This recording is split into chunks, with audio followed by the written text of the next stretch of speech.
Hello and welcome to another Comics Burst from the Full Force podcast, sponsored by Distant Planet Comics and Collectibles, where we take an in-depth look at the newest G.I. Joe comics and related titles of the week, with me as your host, Chris Ilsa's Face McLeod, aka Diagnostic 80. Joining me on this episode are Paddy Mickey Slicer Lennon and Brian Mickey Enticer Hickey. On this instalment of your absolutely favourite kind of burst, we check out the final issue in the G.I. Joe: A Real American Hero Silent Option series. So without further ado, let's get stuck into this comics burst. Silent Option Part 4. The mission is off the books and off the hook for Bombstrike and her covert team of G.I. Joe special operators, including new Snake Eyes Dawn Moreno, as they battle human traffickers that have taken the enigmatic Agent Helix hostage. Join living legend Larry Hama and superstar artist Nitho Diaz for the explosive finale of their latest team-up. Plus, Ryan Ferrier and Kenneth Lowe conclude Helix's amazing origin tale in Codename Helix Part 4. And once again, IDW are wrong about their own comic. They haven't taken the enigmatic Agent Helix hostage. They've taken her family, or kind of attempting to take her family hostage. So thank you, IDW, for always getting your solicitations wrong. Let's start with Brian. Brian, thanks for joining us. I'm so happy to be here. What were your thoughts of the final issue? In fact, just take us through the final issue, because I know you're going to. Hey! Well, do you know what? I absolutely only read this like 2 minutes ago, and I loved it. Oh, good. I thought it was great. This is the epic all-out action. Yes. Mickey slicing action that we have been waiting for. So many Mickeys. A lot. And it just proves that Nitho Diaz listens to this podcast. You don't think he'd already drawn this prior to the Mickey thing being a thing? Last minute edits. He phones IDW lads. We really have to swap a couple of panels here. I've got a picture of her cutting someone in half, but mainly so that we know that the Mickey's been sliced at the same time. Yeah, the Mickey slice count is page 11, panel 1. You see a Mickey sliced Red Ninja, and page 13, panel 5. You get another Mickey slicing with an African American bald lad on the stairs. So there's definitely at least 2 in there, so I'm very, very happy about that. I'm honestly, there's been big time Mickey cuttings. It's been fantastic. Okay, well, Brian, what happens in the issue? Take us through the actual storyline. Well, we've got this opening scene. Obviously, the guys have come straight from the call that they get in the last issue that they're descending in on Helix's parents' house.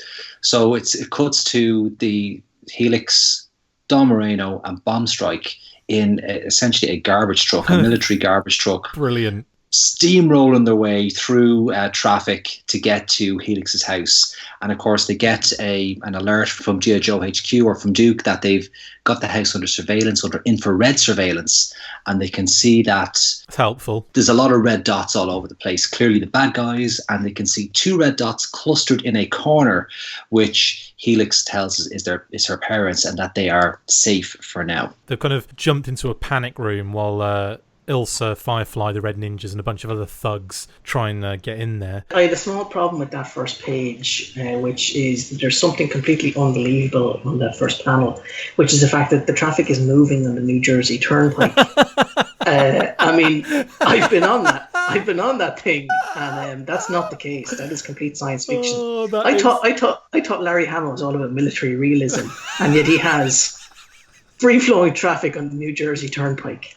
Come on, Larry. That's brilliant. Come on. That's the funniest observation you have ever made, I think. But also, you are 1,000% correct. I don't think I've driven, even if you are going fast on the turnpike, it's because all the traffic around you, an inch away from you on either side, is also going at 80 miles an hour. It's the most frightening. I drove that road on the way down to NJCC last year, and I spent the entire 2 hours we were on that turnpike in terror. I know, grabbing your Mickey. How close the other cars were to me, and how dangerous Dave Proctor had to drive to make sure we didn't die. It's nuts. Honestly, all driving in the US is self-defense driving. None of it is like just casual driving. It's all like, I've got to go as fast as I humanly can right now, and I've got to stop almost immediately on a dime. Otherwise, we're all dead. No. Anyway, enough of our moaning about American driving. Artistic license, lads. Yeah, suspension of disbelief, I believe they call it. Yes. So we'll just. I think what's happened there is they're just getting off the Jersey Turnpike. They're on one of the turn-off roads, and they're heading to the house. Now, obviously, they're trying to locate. They don't actually know they're in the panic room at this stage, but they find like almost like a video surveillance camera, and they follow the wire to a kind of hidden panel type closet scenario. I really like that. Yeah, quite a cute idea. That's pretty cool because, these guys, you get a lot of them, a lot of the henchmen, Isla's henchmen are going around going, oh, they're not here. They're not down in the basement. They're not upstairs. They're not anywhere. But one of the guys, obviously her right-hand man, he's a bit smarter. He spots the camera. He can tell that it's still active, and he knows to trace the wire back. And of course, he locates the location of the panic room. So I thought that was pretty cool. Yeah. But obviously, Firefly, who has been investigating the basement, you don't get to see a whole lot of the basement, but you just see his face kind of looking into the basement, and he just radios up to Isla. These guys are going to be way more formidable than you think they're going to be. And then we cut obviously to the interior of the panic room, and we see the actual parents kind of like, yeah, well, it's all right, everything will be cool. They look very chill, actually. I quite like that. I like the kind of, they're calm, they're collected, they're not crying, they're not worried. They've got contingencies for this kind of stuff, and they're hardcore. And that's something that I do like about this. It's not just, they're so nails that they can just take on all of these guys at once. They know their limitations. They're getting into a panic room. They're biding their time. They're doing all of the dirty tricks they need to do in order to survive. And I thought that was quite a nice, kind of touch here. And it also gives the other guys time to get there to help. And then we just see, it just explodes, doesn't it? It just like they crash their truck into one of the vans that's kind of parked up there. Which causes a huge explosion and debris everywhere. And then the three of them just go to town. They're not much of a covert ops team, are they? They ram a dump truck into a van, and then Bombstrike uses a heavy machine gun to kill people. Have I mistaken this? Is this bloody loud option? I think it is, isn't it? Like, the silent option isn't ramming a van with a dump truck and using a heavy machine gun on a bunch of lads, and then later on the issue setting off a claymore mine inside a house. Yeah, this is definitely the loud option, and I love it. But no, honestly, I love the action. The artwork's really good. I love the way it's paid. It just works really well. And for again, I was concerned about this issue, and I'm got to say now I really love this issue. I thought it was really really good, really fun, really just fun. It's violent as, but you know what I mean. It's just really just in your face action, and I really like that about it. And that actually has probably been that's been the strong point of this series. I think it's worked really well because they've decided, well, we have 4 issues and we're just going to go balls to wall action movie on it. Mickey's to the wall. Mickey's to the wall, literally, and to the ceiling. Mickey's to the hickey. Yeah, and to the ceiling and to the street outside and everything. So that they decided to just do. It's nice that they're stretching their legs a little bit and doing something a bit more adult and a bit more action orientated with this. The energy or the urgency of Helix. So that they've hit that car, that van, knocked it over. It's in flames, and Helix is first out of the garbage truck, straight into the house. No concern at all for trying to take cover or anything like that. She's just straight in there. No concern for anybody's Mickeys. She just takes them off with a katana.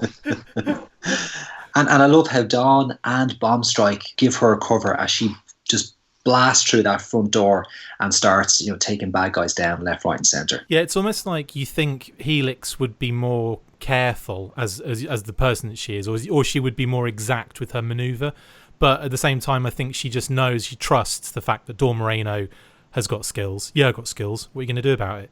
And Bombstrike is just going to carve anything up with a gun. Like, so she knows that those things are covered and she can just keep moving. That's like a, almost like a, she is taking it into consideration, even if you think she knows that she's got they've got her back, so she can get the lads Mickeys. That's all she needs to focus on. What I really liked as well about this, when we see the Claymore mine blow up, which is actually the parents, which and I love the fact she says, "Now squeeze the clacker." I love that saying. That's gonna be on a T-shirt, I think. Well, that is what you call the detonator on a Claymore mine, Chris. Yeah, more military reason. I just love the term. I think it's brilliant, and obviously that leaves just an absolute mess of the henchman and bodyguards guy that were trying to break. I tell you, that Red Ninja on panel 1 of page 11 is not going to squeeze his clacker. The red clacker has now been removed. What I loved about the art on this particular panel that I'm on at the moment is the dad's face as he kicks the door down and gets the 12-gauge double-aught buck slime balls, and he just his face is just insane with all the saliva coming out of his mouth, one eye kind of closed and in this kind of I don't know, just intense. Just brilliant. I just thought it was excellent. And then Helix coming in and just chopping everyone up and kneeing people in the face and schlonking people in the throat, which is amazing. It's just insane. I love as well there's one panel there, and it's this little old dude, and he's on the phone to the police complaining about the noise in his neighbours. Yes, that is brilliant. Foreigners and terrorists are having a shootout across the street. Oh, that would be me. I'd be like, yeah, I know I'm a foreigner, but technically, Chris, you're the foreigner. Yeah, I'd be like, guys, there's some of your own countrymen kicking off over the road. Can you tell them to be a bit quieter, please? That would be me. Yeah, just incredible. And then obviously, it's at this point that I got a little bit disappointed with the comic, and it's only really because Ilsa was made out to be this real badass. She had Helix hostage at one point with C4 Semtex all over her, and you kind of think, to be able to do that, you've got to have something about you. But then when everything blows over and all the bad guys are dead, except for Firefly when she and Ilsa, starts losing, she becomes a coward. Yeah, and obviously that is a trait of the evil, the bad guys or whatever. But I just thought she had more about her. It set her up as this big bad, and then at the end she's like, "Oh no, it was Firefly made me do it." Yeah, and then she shoots Firefly in the chest. He obviously is wearing some protection, but is in a bad way still, and survives because obviously you can't kill Firefly, apparently. And then he retaliates as he's falling to the ground by brapping her in the face with his automatic weapon. And there we see this, again, incredible bit of art, but really brutal vision of her face just all messed up. And I know there's something about this that you were a bit about, Paddy. He shot off half her face. She's choking on her own bone fragments. Yeah, a little bit too much explanation there, isn't there? We know, Larry, we can see her face on the floor and that she is choking. I mean, choking would have been okay to say, wouldn't it? She's choking. Enough. That's all we need to know. You don't need to go into all of that. I'm pretty certain that if you get submachine gunned in the face, we can tell. We know enough about gunfire and the effects of violence and so on. That if you get submachine gunned in the face, we know they're in a pretty bad situation. Yes. When you've got your face blown off with a submachine gun. And also, how do you know? How do you know she's choking? How do they know it's bone fragments? She could have had a suite at the time, and that could have got lodged in there. She could have a Werther's original in there. Exactly. This could be a bullet. Full stop. Choking on one of the Mickeys that was flying around. One Mickey got chopped so bad it was ricocheting all the way from the downstairs upstairs and landed in Isla's mouth. I wish I could do an animation of that for the video. That would be hilarious. Got that. But I like the fact that Helix, you think she's going to stab her in the, she's going to put her out of her misery, but she's like, hell no, I'm going to give a tracheotomy and pop this little thing in her neck so she can breathe. So she lets Isla Bachmann go to prison, but the other traffickers, she was carving up and taking off their faces and Mickeys. And Isla Bachmann gets just tracheotomy and oh no, this one's going to go to prison. That guy in the hospital bed in issue 1 is probably like, wait, she gets to go to prison? Look what happened to me. I don't have a Mickey left. Or a face. Or a face, or fingers, or toes, or a leg, But Isla Blackman gets her jaw shot off, but apparently that's fine. She's going to go to prison. But honestly, only missing one bodily organ, you know? I would say out of everything about this entire series, it's just been a few. There's been a few issues with some of the dialogue, but I don't think all of it's been like that. I think there have been moments. And this issue is a massive improvement on the previous two. To be fair. And also, it was just the Ilsa Backman thing. I mean, just the fact that she's this bad, and you want her to at least either escape or go out in some sort of, death or glory type thing. I suppose it's a good way to kind of, make her suffer because of what she is and what she's done. That's another good thing, I suppose. But at the same time, like, there's that element of you kind of were just expecting a little bit more, and in the end she's not, and maybe that's the point Larry's making here. I don't know, what do you think? I would have liked to see maybe a death or glory kind of going out. Obviously, she was built up over the whole series to be some real total badass, and she just kind of wussed out at the end. No, I loved this issue, really enjoyed it. Her surrendering and Firefly surrendering was kind of pathetic, but then them shooting each other was kind of cool. Yeah. So, her not dying, I'm okay with that, but it's just that she surrendered without a fight seems kind of... If Larry has no further plans for her, and I don't know if he does, but if he's no further plans for her, why not just have her die? You know what I mean? Go out properly, you know? Yeah, maybe then in that case we'll see her again, possibly, and we'll see her with like, a reconstructed face or some sort of like mask or something, or maybe she becomes Cobra Commander. I don't know if she's a strong enough character to become a regular. I don't think so anyway, personally. And she's a human trafficker with half her face gone off. She's not really a threat to most of the G.I. Joe team anymore. True that. With a robo jaw, she could do some pretty bad damage. Robo chops. She could be like, what she should do is... Robo chops.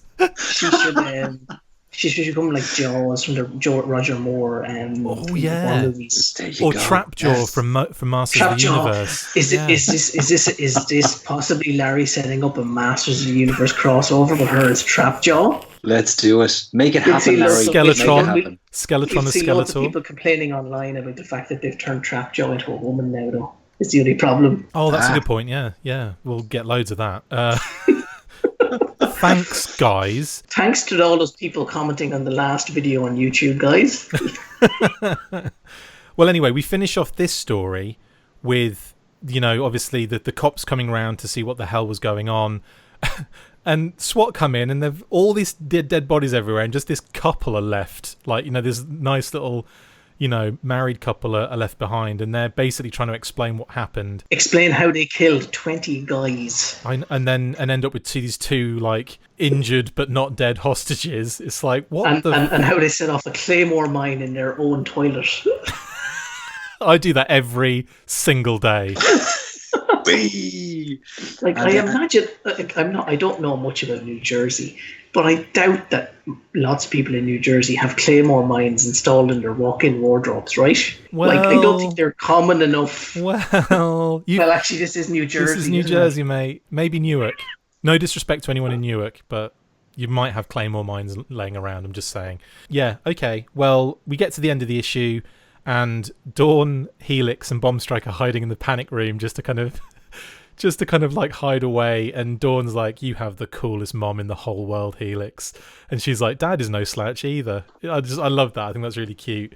and then Bombstrike's like, my name is on the trip ticket, so now I have to steal that truck out of the police impound. I actually really liked that. It's great, isn't it? I thought that was a great joke. Yeah, I think Bombstrike is one of my favourite characters of the last 6 months in comics. I just think what they've done with her as a character has just been brilliant. And it isn't even that they've done that much with her, like that Larry has done that much with her, but he's just done the like really good solid writing with her, and I just really enjoy how she's a team leader as well. Yeah. I love how Helix's parents blame all this mess on the little old geezer across the street.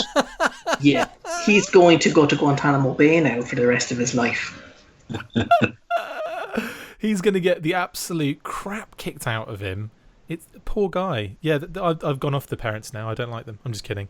Okay, well that leads us into the last part of the backup story of Helix's kind of origin story, and this one's more of a everything's being tied up kind of quite quickly, and we see her life growing up as a kid of this family, and how she's kind of connected still with G.I. Joe. What did you think of this particular backup strip, Brian? I've kind of mixed feelings on the backup strip this issue. It seemed like a bit of an anticlimax after a lot of the build-up that we'd seen over the previous 3 issues. We didn't really see an outcome from the lab, did we? They just mention it in the first. No, that he got her out of there. Yeah, I just feel like that I was expecting a lead into that particular scene, and we don't really see anything, do we? No, it literally just cuts to is it Hawk talking to Bombstrike, and just says, I got her out of the lab and I had to pull a lot of strings to cover it all up, and now here you new parents. Here's a new parents, and then we just get this. Just it's like a wrap up really quickly to the new parents' witness protection scheme. Their identities are obviously fake identities, and he strategically placed Helix with this family so that you could learn from the dad, the mum, and we learn about her brother as well. Yeah. Who is Joseph, by the way? Am I being stupid? I don't remember him from the previous issue, so I'd have to roll back and see if he gets mentioned anywhere. This is the brother. Yeah, but I mean, he's not mentioned at all until just now. Okay, just checking, because Brian and I were talking about what we were doing last issue. Did 259 to 260 was it 259 something like that? We did one of the issues previously, and we were both going, "Who the f*** is this Raymond guy? Never heard of him." And it turns out Raymond's been in it for ages, and it's just one of those things where I just out of sight, out of mind, in my personal opinion, and I just the fact that he's only popped up these like few times here and there. It was one of those things where I didn't bother to research him because I just didn't recall him at all being in the issues of any issues I've ever read. And it turns out, no, he has been in there before a couple of times. So I apologise, guys, to all of our listeners and viewers who commented and gave us the full history breakdown of Raymond. And that's kind of like our corrections corner for today. But it's more like corrections right in the middle of everything than a corner. But I agree with you on that one, Brian. I feel like it's just a quick wrap up to show her progress as an agent of G.I. Joe, kind of like an asset, I should say, of G.I. Joe via this family, and also growing up and being a normal human being, kind of.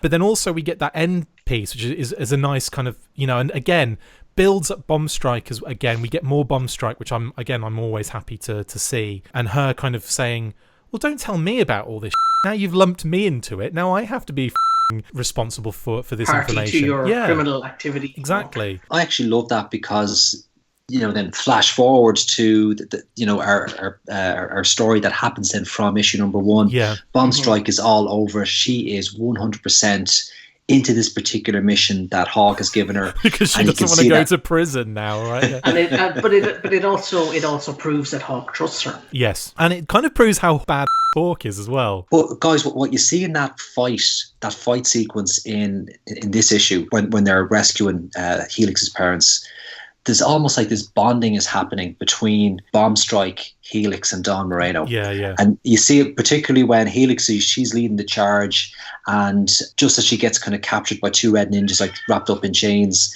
it's Bombstrike comes into the rescue, and they're covering her every inch of the way as she works her way through the house. Yeah. So bringing that back to the prequel story, it's she's unwillingly perhaps taken on this mission, but as the mission has unfolded, there's a real bond has come between, or has brought these 3 awesome women together. Absolutely. Well said. Let's do potatings then. Paddy, what would you give Silent Option issue 4 first on its own? I am going, because of the 2 Mickey slicings that are right there on panel, this is a 5. Do it. Yay! There's going to be celebration music, like fireworks. Paddy, Mickey Slicer Lennon, has given a 5 potating, baby, to a comic. This is amazing. How do you feel right now? Do you feel dirty? It feels so weird. The last one I did, I think, was was Requiem for Wreckers. Wow. That was like 6 months ago. That was longer than that. Paddy, what about overall as a series? Overall, we did have issues with the middle two issues there. I think so. It's not going to get a perfect score from me. I think I will give it a 4 out of 5. I knew you were I knew you were going 4. Actually, I had a feeling that's good as well. Yeah. Though that's very, very solid. And I must admit, and it goes to show you how good this series is. If Paddy Lennon, the most negative aggressor we know, the Negressor is what I'm going to call you from now on. Is giving it 4 and 5s. I mean, that's pretty amazing. Brian, what about you, mate? For the issue alone, standalone issue. Come on, Brian. Now I've upped the ante. It's going to have to be about a billion, isn't it? It's going to have to be at 13 or 14 now. 2. Didn't like it. Number 2. Oh, we're in opposite land, of course. No. I'm only joking. I absolutely loved it. Brilliant. It was. I loved the issue, and even though Isla Brackman gave up like a wuss at the end, I still really enjoyed it, and I love how the prequel story comes full circle and connects up then with the main story arc. Honorable mention out here to Kenneth Lowe's version of the cover. Which I particularly love. And for the retailer incentive, SL Gallant, it's nice to see his artwork featured on the Real American Hero again. Absolutely. Brilliant shout as well. Yeah, totally. And obviously Netho, who just does the most incredible art ever. Well, he's now our best buddy because we know he listens to the show and he takes our ideas on board. And that's why we've given it such a high score, because we're all scared now that Netho's going to be like, what the No, really amazing issue. I'm up there with Paddy. Brian, what about for the whole series? I'm going for 5 for the full series. Should have guessed, really, shouldn't I? They did. Have I ever given less than a 5 in the last 6 months? You have given a 4 and 4.99. I think you gave something once. Oh dear, yeah. So 5 for the series, 5 for the issue. Go pick it up if you don't have it already. It's awesome. I absolutely agree. 5-star for this issue for me. For the series, I'm going 4.5. I'm finding that again. I'm the go between with you two. So I can't go between 5 because it would create a black hole. So I can actually go between 4.5. 4 and 5. So I'm going to go 4.5 because there were some issues which took some of the edge off, but didn't dampen my enjoyment of any of the issues. I must admit, I didn't read it and go, oh, that's it, that's ruined forever. It's just one of those things that you notice, especially when you're critiquing it. But again, some of that kind of extra dialogue wasn't necessary. But then, again, Ilsa Backman, that's the only, just the way she kind of petered out at the end was a little bit kind of meh. But again, I think it was done on purpose. I think Larry was making a point in that, yes, she's a bad, evil villain, but these are also qualities that you get in villains as well. This kind of like cowardly, just self-preservation. Yes, exactly. What a fantastic series. Thank you, Larry, Netho, and everyone else involved for what has been a brilliant Silent Option miniseries. And I hope we get something very similar again in the future. Maybe different characters, obviously, but just anything else you guys are like looking forward to seeing in a kind of mini from a real I want to see them do a Bomb Strike, Don Moreno and Helix story, going on a road trip across America, hunting down dudes and cutting off Peters all over the place. Peter Mickey is having a field day right now with his full name. As long as they avoid the New Jersey Turnpike and any LA driving, they should be okay. What they should do is just do a trip down the New Jersey Turnpike in real time across a comic series, and then you have like a 12-issue series where it's just them in the car going slowly out of their mind as they're trapped in the traffic of the New Jersey Turnpike. That would be the next 13-year IDW ongoing continuity, wouldn't it? Yes. Oh dear. I'd like to see a special issue dedicated to Robo-Chops, who Robo-Chops her way out of prison and chomps her way through every pizza joint to get to the pit, and she's going to chomp away underground and then get shot by Snake Eyes, possibly, or somebody. You've already written it, so well done. That's We'll hope to see that in the next couple of months. If we don't, we're going to be causing some shit at IDW. No. Well, if that's me writing, all I can say is, thank God I'm a graphic designer and that Paddy's the writer. That's all I'm going to say. I reckon you guys should switch jobs once just to see what it turns out like. The universe would get sucked into a black hole. Oh, don't tempt me. Okay, anyway.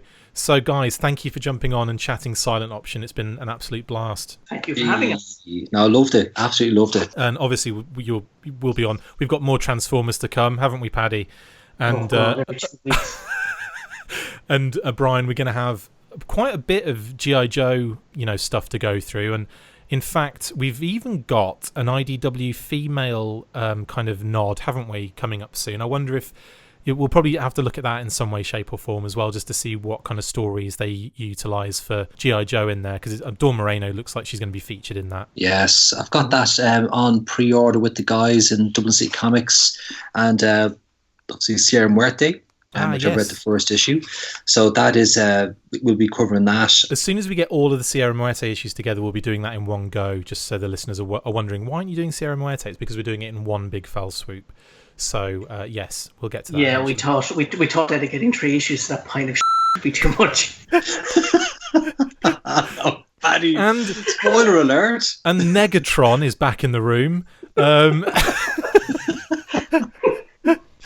Anyway, thank you guys, much appreciated. That's it for this instalment of the Full Force Comics Burst. Thank you to my awesome co-hosts Paddy Lennon and Brian Hickey. See you next time, and as always, full Mickey removal force. Tell you what, lads, 8 empanadas is just, don't ever do it. Make sure you get involved with the discussion by liking, sharing and commenting on these videos, and as always you can keep up with the show after listening by following on Twitter @TheFullForce, liking the Facebook page facebook.com/TheFullForce, and if you would like to contact the show you can message us on either of those platforms with feedback or questions. We have also started a Patreon page, so if you want to see your name up in lights on these videos or enjoy exclusive bonus content, then check out patreon.com/TheFullForce podcast, or click the link on any of the posts this podcast appears in. Full Force.